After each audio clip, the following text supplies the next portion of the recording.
Hello and welcome back to Motivation Audio Lab. It's a real pleasure to have you here with me today. We often hear stories about the self-made person, the lone wolf who achieves greatness through sheer force of will. But I want to let you in on a secret. The self-made individual is a myth.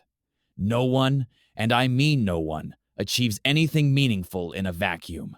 Behind every success story is a network of supporters, challengers, and mentors who provided the foundation for that growth. Today, we're going to learn how to build that foundation for ourselves. Let's begin. Have you ever felt completely alone, even in a crowded room?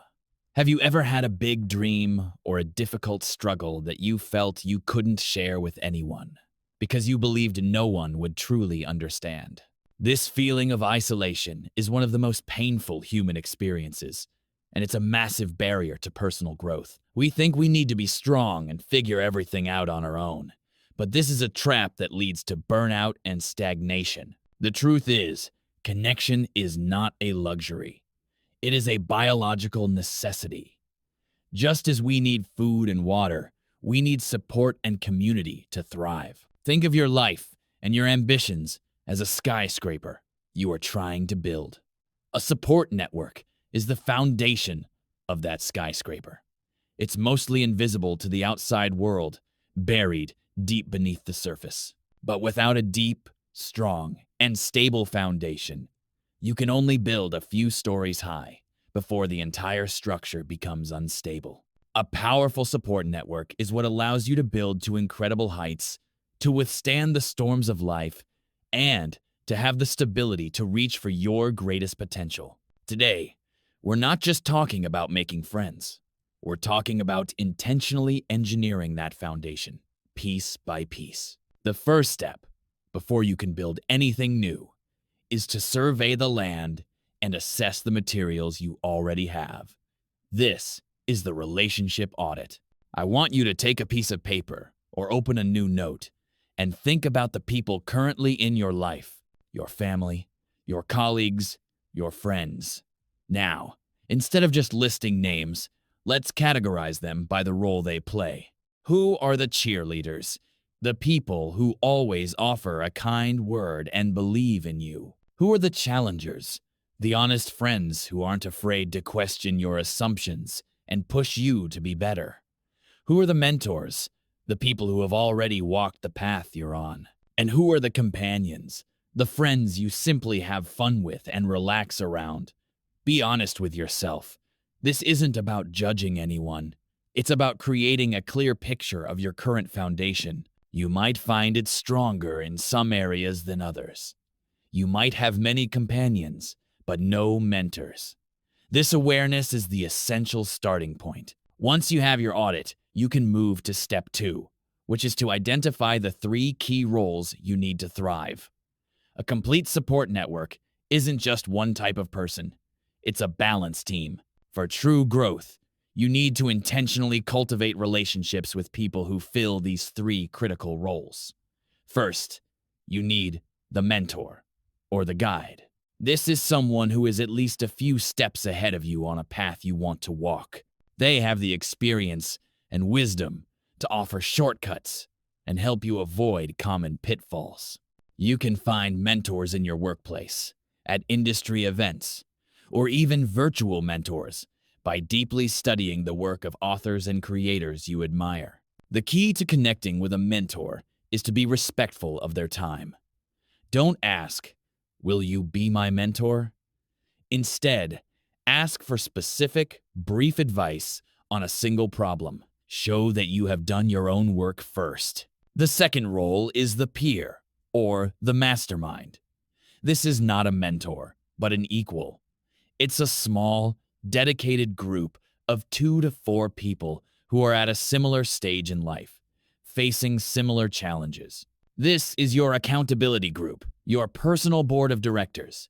You meet regularly to share your wins, your struggles, and to brainstorm solutions together.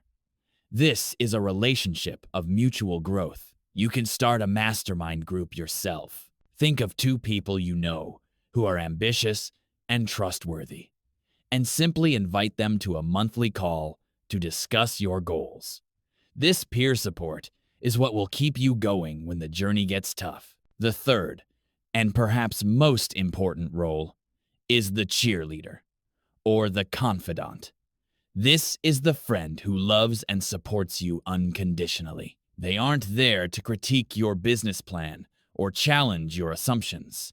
They are there to listen when you're struggling, to celebrate your smallest wins, and to remind you of your worth when you forget. This relationship is not transactional. It's based on genuine care and vulnerability.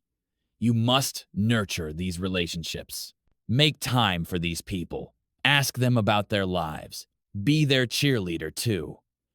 Which of these three roles do you feel is most missing in your life right now? The mentor, the peer, or the cheerleader? Share your thoughts in the comments. I'd love to hear from you. And if this is helping you, please subscribe for more guides on building a stronger life. This brings us to our third step, which is the golden rule of building any relationship: the art of nurturing, or giving first. A strong support network is not built by asking, "What can these people do for me?" It is built by asking, "What value can I bring to them?" You must be the friend you want to have. Be genuinely curious about people. Listen more than you speak. Celebrate their successes as if they were your own. If you meet someone who would be a great connection for a friend, make the introduction with no expectation of anything in return. If you read an article that could help someone, send it to them. The foundation of a strong network is generosity. By consistently adding value to the lives of others, you naturally attract supportive, high-quality people into your own. Finally, step 4 is where to find new connections. As you grow, you will need to bring new people into your life. The key is to look for people in places of shared values and interests. Don't just go to a generic networking event.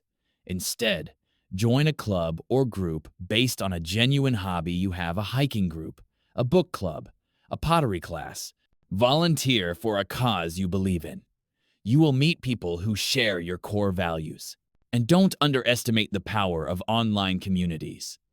Find the niche forums, the private groups, the Discord servers dedicated to your profession or your passions. Engage in the conversation, offer help, and be a valuable member. The connections will follow. Let's recap the blueprint. First, conduct a relationship audit to understand your current foundation. Second, intentionally seek out the 3 key roles: the mentor, the peer, and the cheerleader. Third, master the art of nurturing by always looking to give value first. And fourth, find new connections by going to places where people share your interests and values. Your simple action for this week is to identify one person in your current circle and find one way to add value to their life, with absolutely no expectation of anything in return. Thank you for joining me in the lab. Remember, the myth of the lone wolf is a dangerous one.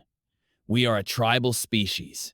We need each other to survive, and we need each other to thrive. Building your tribe is the most important work you will ever do.